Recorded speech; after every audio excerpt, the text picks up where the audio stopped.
things. Thankfully, we have a new machine, magnetoencephalography, that allows us to do this. It looks like a hairdryer from Mars, but it's completely safe, completely non-invasive, and silent. We're looking at millimeter accuracy with regard to spatial and millisecond accuracy. Using 306 squids, these are superconducting quantum interference devices, to pick up the magnetic fields that change as we do our thinking. We're the first in the world to record babies in an MEG machine while they are learning. So this is little Emma. She's a 6-monther, and she's listening to various languages in the earphones that are in her ears. You can see she can move around. We're trapping her head with little cords in a cap, so she's free to move, completely unconstrained. It's a technical tour de force. What are we seeing? We're seeing the baby brain as the baby hears a word in her language. The auditory areas light up, and then subsequently areas surrounding it that we think are related to coherence, getting the brain coordinated with its different areas, and causality, one brain area causing another to activate. We are embarking on a grand and golden age of knowledge about the child's brain development. We're going to be able to see a child's brain as they experience an emotion, as they learn to speak and read, as they solve a math problem, as they have an idea. And we're going to be able to invent brain-based interventions for children who have difficulty learning.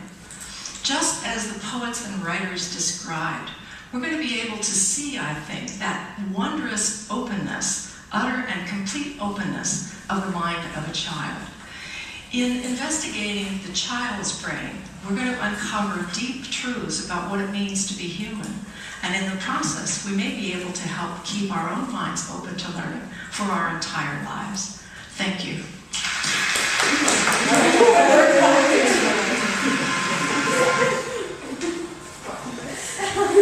It was what was socially appropriate. Everybody else is laughing. Thanks. In my lab, we have a study that is focused with Professor Kathleen from Hofstra University, and what we're working on, we're examining children that are internationally adopted. And there's a lot of research now showing that children that are internationally adopted, they do well in the first stages of learning language, but then when they go to school, they are more at risk to have language-based learning disabilities. And what we asked is, could it be because they didn't do that representation and the under-specification for English as the other monolingual kids, because they were exposed to one language at one point and then their exposure to that language was stopped, and abruptly they are exposed to a different language. However, the brain might still have some representation for the sounds of their language that they were adopted from. And what we did, we examined children that were adopted from China, and we're showing that even though they don't speak Chinese at all, they know that they were adopted from China, many of these kids, their brain is still responding to tonal differences that are meaningful in Mandarin, but not in English. And children that are monolingual, don't have that. So that might be the underlying reason for them that their phonological representation is still underdeveloped and might be only evident when they are asked to learn to read and write. For kids who are developing slower with expressive language, does that mean that these stages are also delayed for them, where they shut off, their critical period is later, or is it still the same thing? There's just a bigger gap between when the critical period ends and when they start using words. It's just their ability to learn the language is delayed. Okay, so it's not like you could start with a different language if they switch languages or something, and they're more receptive for longer. They are the same amount of receptive, and then it just doesn't develop properly. Their ability to learn language is going to be affected in the two languages. And the whole myth that you need to just expose them to one language has been found to be untrue. That if they have a delay in language learning and disorder in the ability to learn language, it's going to be reflected in learning any language. And just exposing them to one language is not going to help. It doesn't.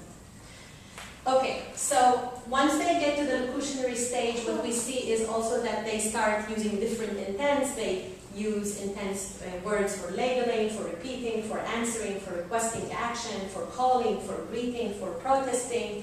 And again, we said that they start using words, but they can simplify it. The phonological processes that we talked about, and these are examples of phonological processes like reduplication, saying wawa for water, that usually disappears by 2.5 years. Consonant assimilation, mine for mine, so they're changing the N to be similar to the first sound in the word. Voicing, which is changing the K, which is considered an unvoiced sound because the vocal tracts don't vibrate early before we do the well, you don't need to know all of this, but so if you think about a word, a sound like B, can you feel here? B, and feel B. So what happens is that before we do the closure of the lips, the vocal cords might vibrate before or vibrate after. If the vocal cords vibrate before, that's a voiced sound. So the B, the G, the Z, they're all considered voiced. And then if the vocal cords vibrate after the closure, then that would be considered a non-voiced sound. So like P and K and K. You don't know. You don't need to know. And then final consonant deletion, like the deletion of P in the word cup, and stressed syllable deletion, banana becomes nana, and other changes of the sounds in their development. Okay, so after they get to the first word stage, what we see is that usually they comprehend more than they produce. At age 16 to 18 months, they say less than 50 words, but they do understand at least 100 to 200 words.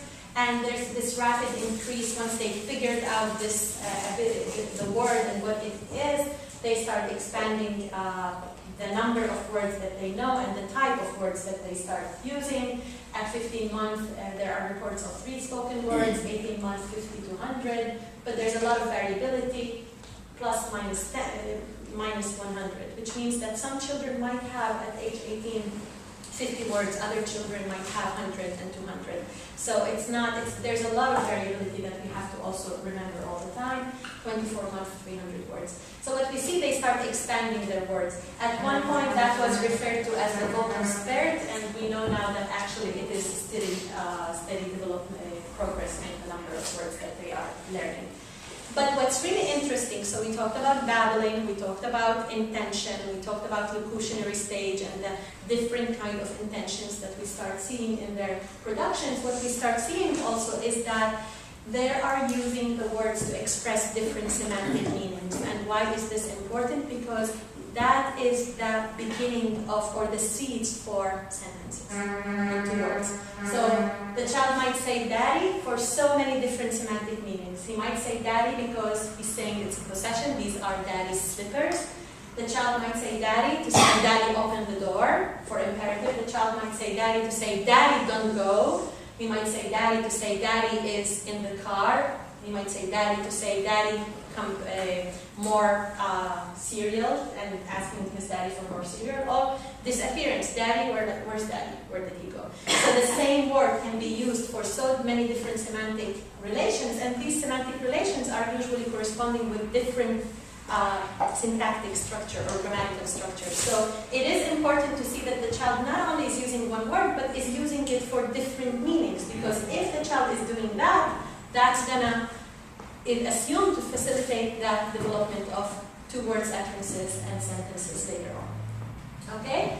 And this is what we can do when we're working with a child. If the child is at the one-word level, we start working with dolls and symbolic play, and we start asking, where's the doll? Doll, here's the doll. What does the doll want to do now? The doll wants to sleep. Let's put the doll to sleep. Let's sing to the doll. And then we sing to the doll. And what is she saying? She's saying she's tired. Oh, why is she tired? And we start producing different meanings so that we can encourage the child to use the words for different kind of semantic meanings, hoping that this is going to facilitate the development of two-word utterances and sentences. we also start connecting two symbols together. So we start taking the spoon and giving it to the doll to eat, because the idea is that if they can connect these two symbols, words are also symbols. So that's going to also facilitate the development of connecting two symbols, words together.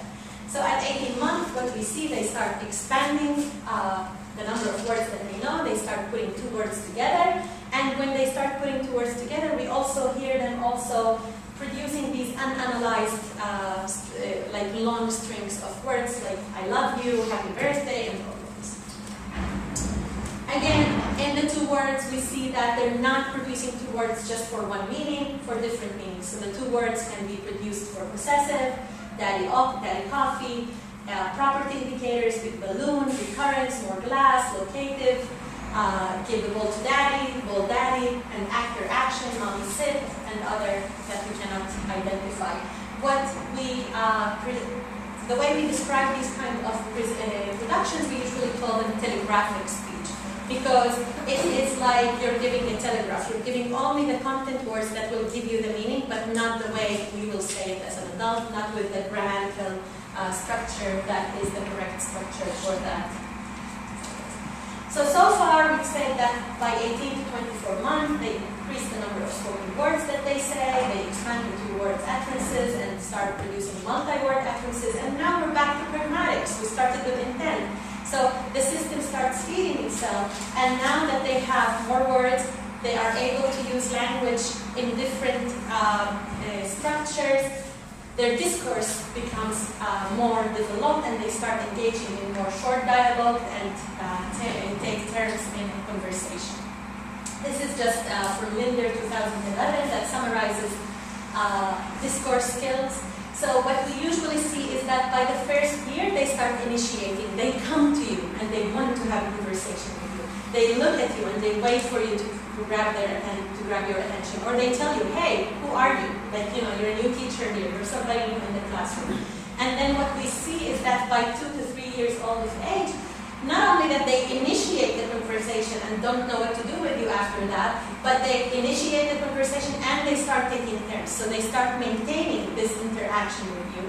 And then 3 to 4 years, they can engage in dialogue beyond a few turns, and they become more aware of the social aspects of discourse. They start acknowledging your turn. They can start knowing that you're a stranger, so I need to tell you who Nedi is. Nedi is my son. They start more like taking your perspective into consideration, and then they become, they start modifying their language when they go to talk to young children. They start going to young children and say, oh, hey, how are you? All of a sudden that they are realizing that a younger child has to be talked to differently, and they have increased awareness to the listener's role and understanding. And by 5-6 years, they can sustain topic through a dozen turns, and the conversation is much like adults. Now here I have an example that I want to show you, and this is taken from Linder. Linder is a speech pathologist that uses a lot of play-based assessment and play-based intervention. And I want to give you this example because I want to show you that a conversation can occur even without words. And who wants to read this example? Yes? 4-year-old Rosalie, a child with severe disabilities, had discourse skills that were limited by her physical restrictions. Rosalie could maintain discourse if the responses required of her are limited to one word. Her lack of breath control and difficulty with articulation precluded actual conversation. When observed in interaction with her mother, she initiated interaction by looking at a doll. Her mother then picked up the doll and asked, "Would you like to hold it, Rosalie?" Rosalie nodded and grunted. Her mother put the doll into her arms, and Rosalie smiled. Her mother commented, "That's a nice doll, isn't it?" Rosalie nodded and looked at the baby bottle. "Should we feed her?" Mother asked. Rosalie nodded. Mother held the bottle up to the doll's mouth, and Rosalie said, This sequence of interaction continued through several more turns, before Rosalie changed the topic of conversation by looking at another toy. So, what does this example show us about this child's ability to participate in discourse? Is this child verbal? It's not verbal. Did she initiate a conversation? How did she initiate the conversation? What else? Did she take turns in conversation? Totally. But what do you think is the most important component that helped that child show this potential and this ability to participate in a discourse? The mother's reaction and sort of like interpreting her nonverbal cues and understanding those and taking those and using them as part of the conversation instead of just like either waiting for words or smiling and nodding and pretending that, you know, it's happening without her. And the attempt to actually try to identify what intent is the child trying to express to her and trying to find different ways for that child to express herself even though she is nonverbal. And this is something that I would encourage all of you to start asking yourself when you're working with a child. Am I giving myself time to get the child to express his or her intent? Am I trying my best to actually give the support for that child? Because this is what this mother did. She supported the child's attempt by giving her ways to express and to take turns into these kind of discourse. So, can you think of any examples that your response when working with a child can be necessary for them for communication? I bet there are many of them, and especially when we're just starting, we're new, we always have things that we prepared and we don't give so much time to look at the child and to actually get the child to respond to us or to read the child's intents. And sometimes just by changing this perspective and being a little bit more aware of what is the child intent, what is the child trying to tell me, how can I ask the child and show him that I'm trying to understand what you're trying to express to me, might make a huge difference for the child and for your whole plan working with him. So to wrap up, in phonological development, we see that children battle at 6 months. Again, it's not only about production, phonological development, it's also about figuring out which sounds are meaningful in your language to use for making up words later on, and to figure out how to segment the speech stream into words. Semantic development, usually children, or vocabulary development, usually by the age of 1, children start producing their first words, and then they expand it and they start producing at least 20 to 50 words by the age of 12 to 18 months. Once they have 20 words, this is when we start seeing them putting 2 words together. So as speech-language pathologists, if we're working with a child that is not putting 2 words together, many times we start making sure that the child has enough vocabulary before we get into that stage. So we don't put in the IFP goals that we want the child to start producing 2 words utterances, but to actually expand the vocabulary, expressive vocabulary, to get to this 20-word point, because it's very important based on the language developmental approach that we're using here. Grammatical development, 2-word utterances around 18 months. This is the telegraphic speech that we talked about, and then complexity and length of the utterance increases rapidly, and they start producing different word formation like plural, ing, in, and on. And pragmatically, we started with the development of intention, but then what we see is that their speech acts, these intentions, become more varied, and their discourse skills develops, and their narrative develops. Okay, so the last unit that I want to talk to before we finish is language and learning. So we talked a lot about language and how it develops in the early stages, but one thing to remember is language, at least the way we're teaching right now, this traditional way that we're teaching, just like what I'm doing now, I'm standing here and I'm using language to actually express the knowledge that I want, the information that I want to share with you. And this happens in most of the classes. What we're doing is very traditional, our ability to learn is based a lot on what we're reading and what we're listening to in lectures or presentations. And it seems, this is from Stark and Polish, that the most significant deterrent to educational growth for students remains the inability to use oral and written language to speak and to read. So it seems that many of the children that have difficulty with language or have difficulty reading and writing, these are a large proportion of the students that are going to have learning issues later on. So why is language important for learning and for reading and writing? Sorry, Joshua, I'm running out of 2 minutes. 2 main points is that language and literacy, they're related. They have shared knowledge and processes, the same vocabulary that we use for talking, we use it for reading and writing. It has the same structural knowledge, it's the same grammar of the language, the same knowledge of the ideas and the word knowledge. But what is not shared is that language is biologically endowed with ability, meaning that once we're born, we're wired to learn language, but not everybody, we're not wired as human beings to learn to read and write. Phonological awareness, in order to be able to read and write, especially in languages like English, we have to know how to convert between the sound and the letter, and that's the phonological awareness. And you cannot learn it just by being exposed to it. You have to be taught to read and write. So, language is important for literacy. And we show that the National Early Literacy Panel showed that the main strong predictors of success in reading and writing and spelling are oral language, it's a language skill. Phonological awareness, it's a language skill. Alphabet knowledge, invented spelling, writing name, and rapid naming. These are all mostly language-based skills. And if a child has language impairment, then these predictors would be also underdeveloped, which means that we would expect the child to be at risk for developing language-based learning disorders. What else? The other reason why it's important is because the way our classes are built, the way our classes are provided, is that we are expecting the child to use language, and actually our language demands increase with every grade level. At the early stages, when they're in kindergarten, we ask them to participate in the morning circle time. And what is it about? It's about using language and discussing about information that is not existent. We talk about the moon and we talk about the river that is not there. We ask them to start thinking about the sounds of the word and to relate between a letter and the word. We start preparing them to read and write. So what we see is that with age increased, even our expectations from them is increasing in terms of what they need for language. So,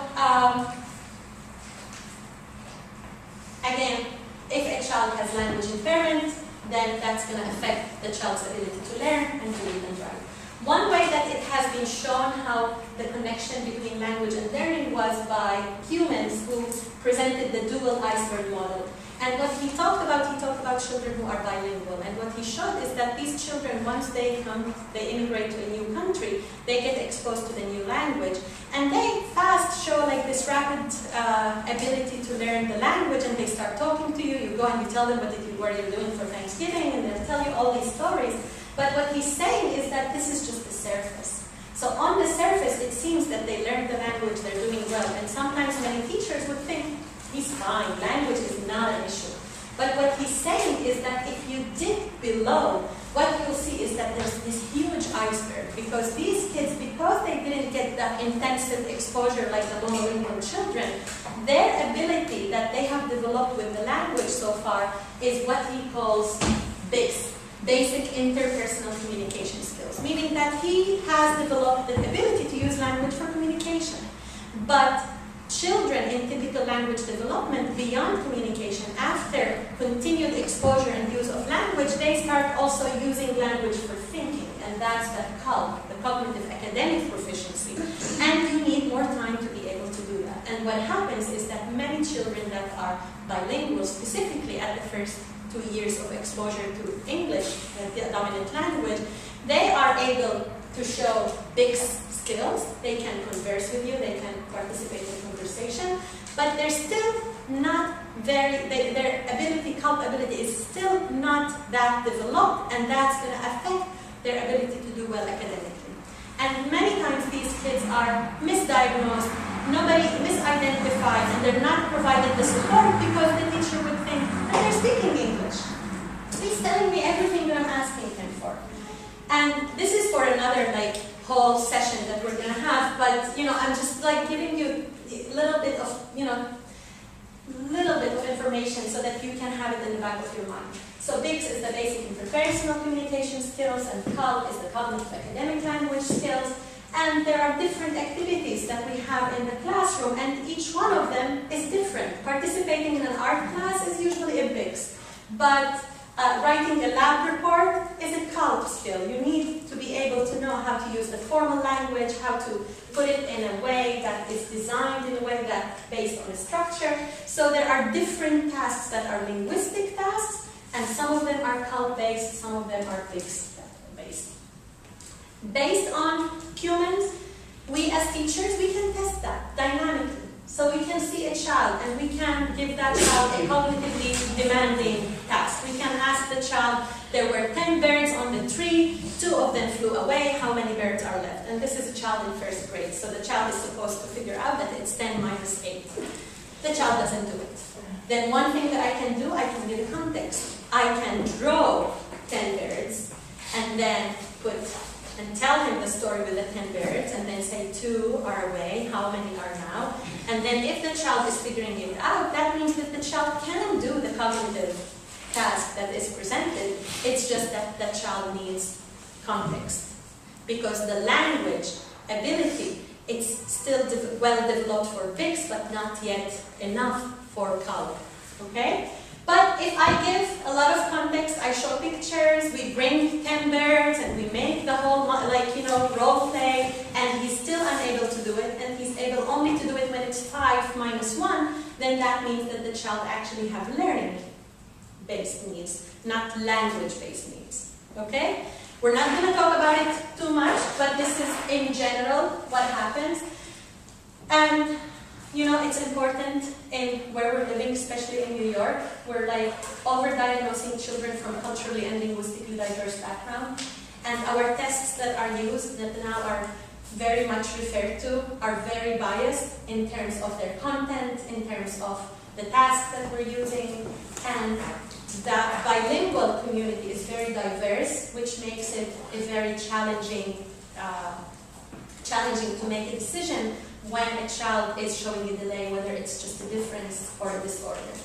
Another situation that is also important to remember is that, as we talked, there's a connection between language and learning, and in cases like diglossia, you have an oral language that is so different than the language that is used for reading and writing.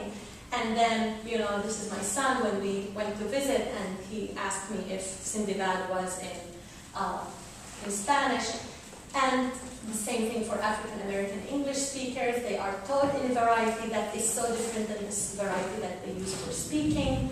And what we see is that all these kind of communities, there's a different trend, there's a similar trend that we see that it is affecting their ability to do well academically and to be successful in reading and writing.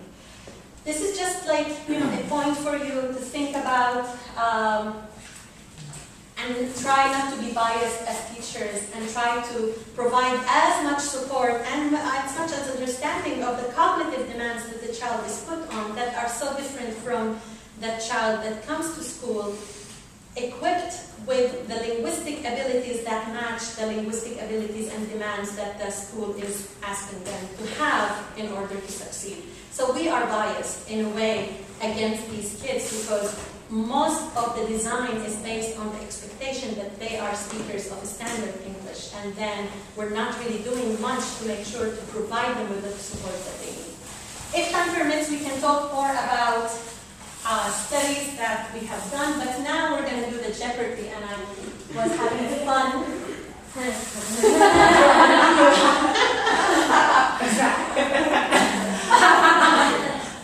Thanks for that. Are you going to still be my friend tomorrow? I'm still your friend. Okay. Barely. All right, so let's... I know, it's such a great picture, right? Especially that suit I'm wearing. You're always beautiful. No, see, now you're my friend. Okay, so who wants to go first? You want to go first? She's like... Yeah, we do we're teams. with this. We do teams. Yeah, no teams. Come on, which one? That's easy. True or false? True or false? So you're taking true and false for 100, Reed? Is that what you... Okay, 100. Okay, so true or false? Oral language skills are not strong predictors of success in reading, writing, and spelling based on the National Early Literacy Panel. True or false?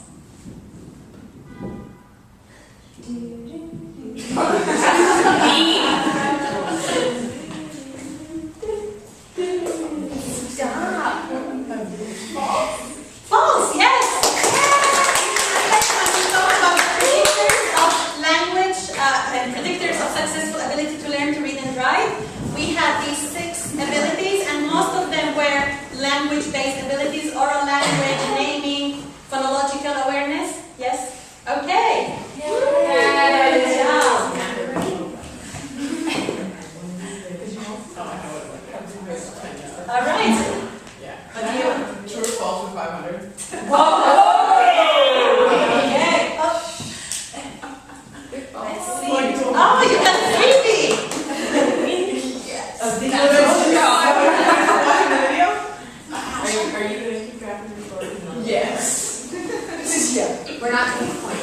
Okay, this is just to show you how contextualization is used in teaching second language as well.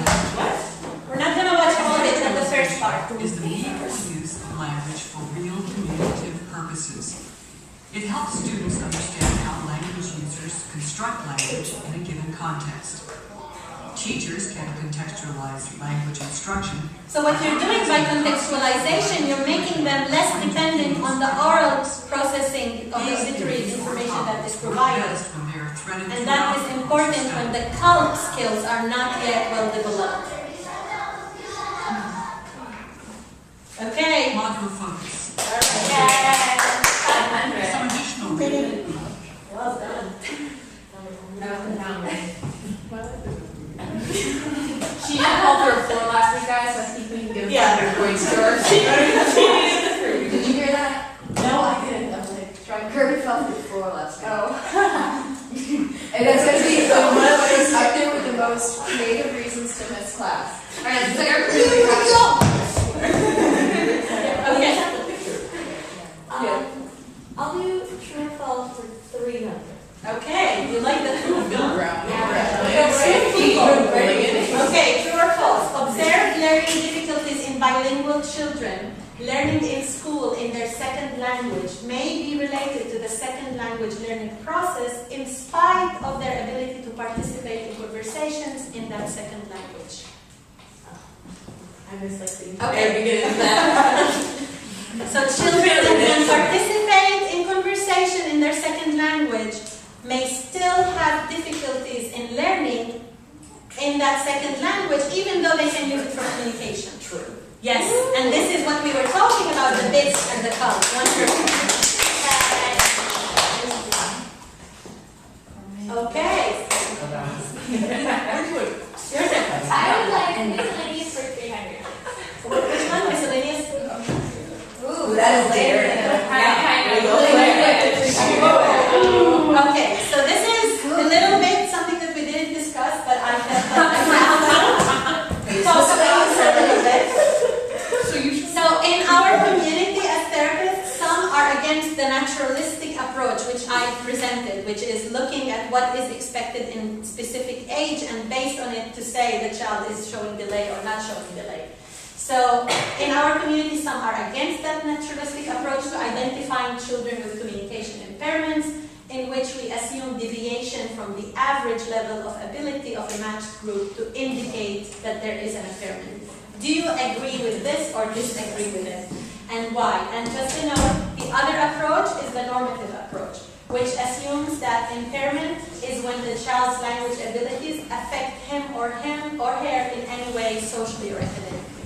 So we have one approach that I presented. It's saying, okay, when a child is 1 year old, he's supposed to have 1 word.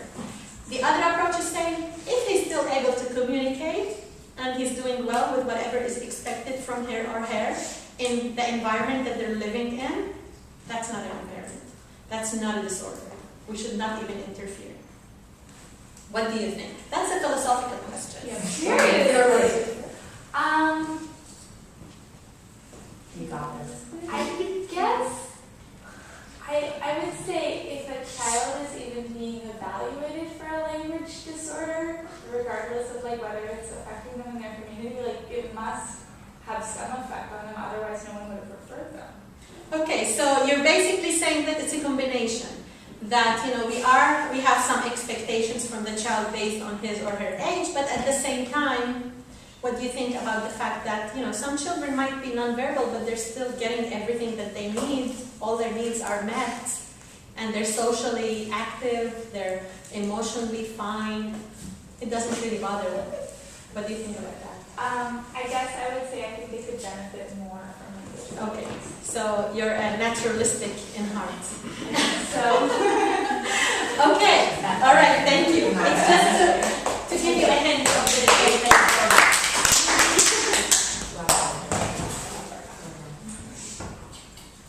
All right.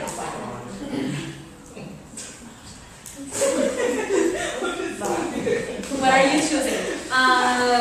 What? She said 500. Wow. Okay. I'll do miscellaneous or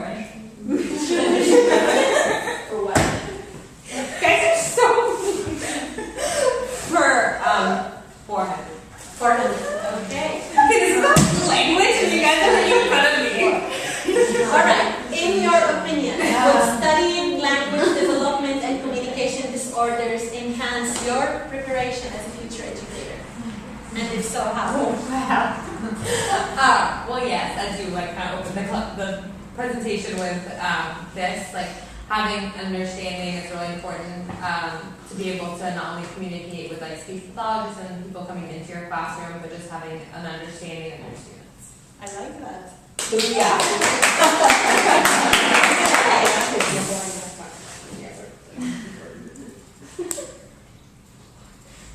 How does you feel now? Can I get miscellaneous?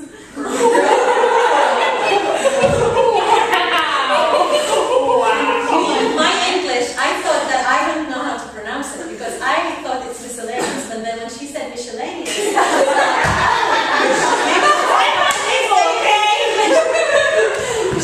fine with that.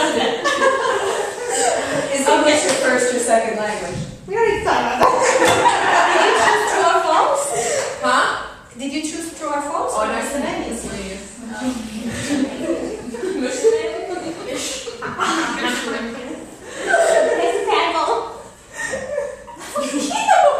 Okay, come on. It's a long day. We say in Arabic, khalas, enough. Okay. When does communicative intent develop? How might this knowledge affect your future clinical practice with children who have limited verbal skills? Remember the intent? The cute babies that we've seen that have intent but still non-verbal. So how does this intent develop? And it can be used with words, with no words. Do you remember the elocutionary stage? Intent is like you like point to something where you're like, oh, that. Okay, who wants to take their question? Anyone? I tried. Okay. I wasn't at 9 months where they start to babble or communicate with intent. With words. Excellent. Yeah. Excellent. And how does this knowledge affect your work with children later? Well, Knowing that if you follow the naturalistic approach where it says what age children should be doing certain things, it'll keep you on track with their development. Everybody's using their articulation. That's excellent. So you look for it in order to identify the needs, but at the same time, it's also something to consider when working with children that are nonverbal. It would be really, really important to try to understand if they have intent, because children with communicative disorders, it might be hard to actually read the intent. And at times, like the example of Rosalie that we had, the child had intent, but we needed to support the child to be able to get this intent expressed. So we have to focus on it, try to identify it, and to support them. Wonderful. Good job. Yay! You suck. Go to front, you guys. That was my answer. Yeah, there you go. We're on game. Okay. I'll take fill in the blank for 300. 300. Using a word or using a gesture to request a piece of chocolate are examples of verbal and non-verbal.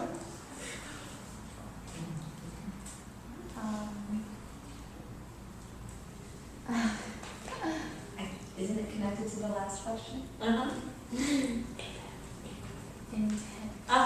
So these are intents, but one is expressed non-verbally and one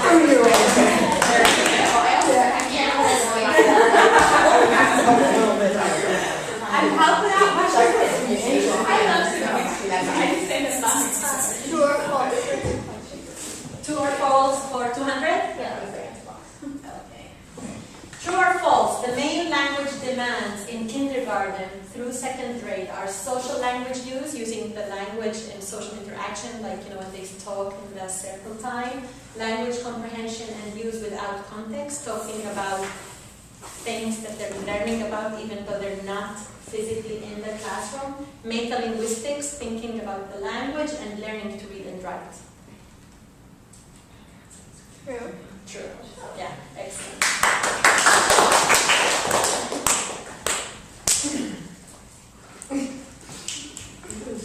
Okay. hear you. No. True or false? 400. Okay, solving a word problem in math is a contextualized task. Do you remember when we talked about Cal and Bix and that, when you have context, it's easier for kids that are bilinguals that are just getting exposed to their second language. And sometimes this is what we need to do to give them the context so that language is not a barrier for their ability to learn and to show what they know academically. So what do you think? True. It is false. So remember the example of the birds? So if you're just telling the story, then it's non-contextualized. But if you're adding context and you're bringing the prompts or you're drawing it, this makes it more contextualized. Or if you're walking on the street and you're telling him, look, there are birds, and then you're making a story, then that is a little bit of context. Okay? Excellent. All right, let's see what you have here.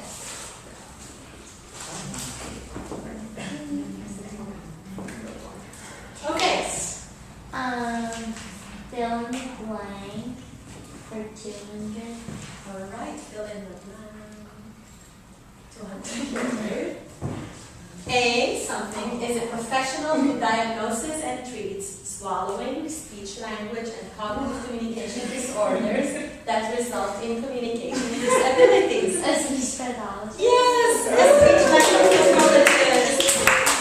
I was wrong. I was like, Yeah, she knows. You're doing all wonderful. Okay. That's a jinxing it, that's not fair. Lots of pressure here, Tessa. Acronyms for 100. Okay.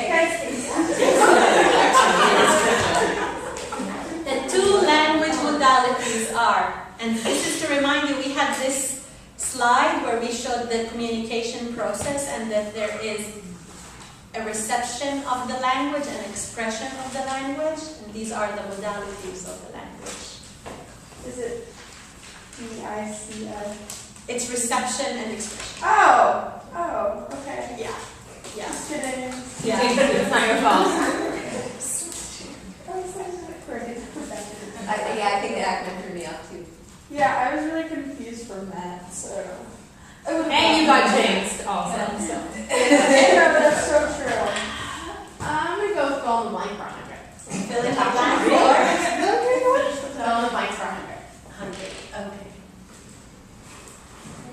At one point, I will be able to. Okay.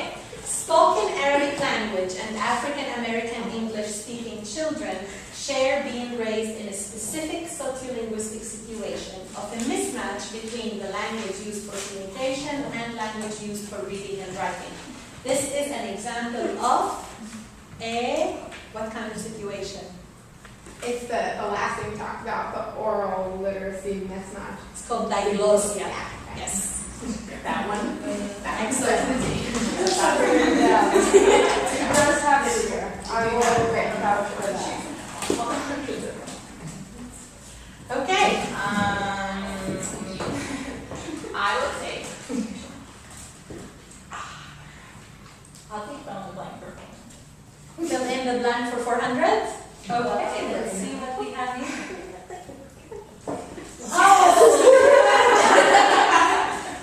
Okay, so this is Kai who met Bruno Mars in the airplane, and what I want you here to see is the end point where they're telling stories and narratives. So we talk about discourse, and here we see how nice narrative development in children.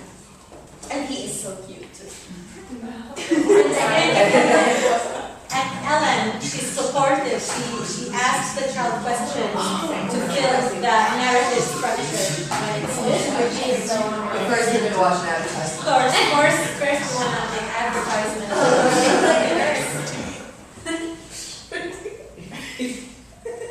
Hi, I'm so happy to see you again. Are you happy to see me again too? Oh, I was hoping you'd say that. What do you got in your hand there? It's a bracelet for you, and it says my name because I want you always. He's these are complex sentences, it is because... Okay. I think I need a bracelet to always remember you. I will always remember you. And you have a bracelet with my name on your wrist? Oh, that's so sweet. Does this mean we're going steady? Boyfriend, and that's what that means. And I'm your girlfriend. Yeah. You're my girlfriend. I got you the bracelet. Yes. This is going to make news. So.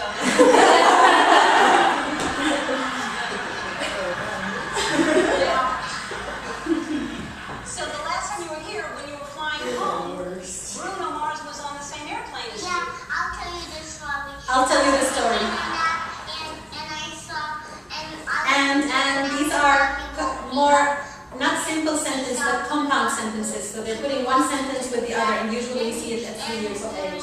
And hitting kite 2 times in the airplane and out of the airplane. And I didn't even say what does that mean. I know what that means. You knew, when he said hit it, you knew that that meant sing. That's because you're... I was like, Ma, catch a good name.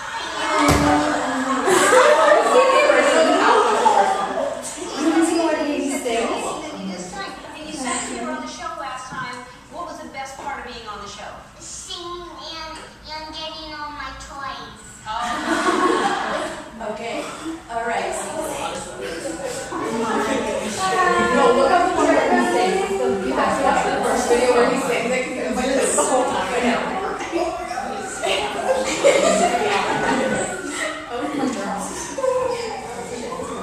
Okay.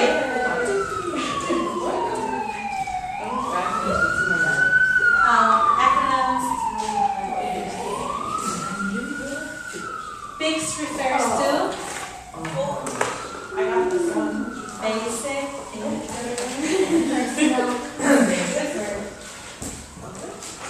Basic intellectual, interpersonal, communication skills. yes.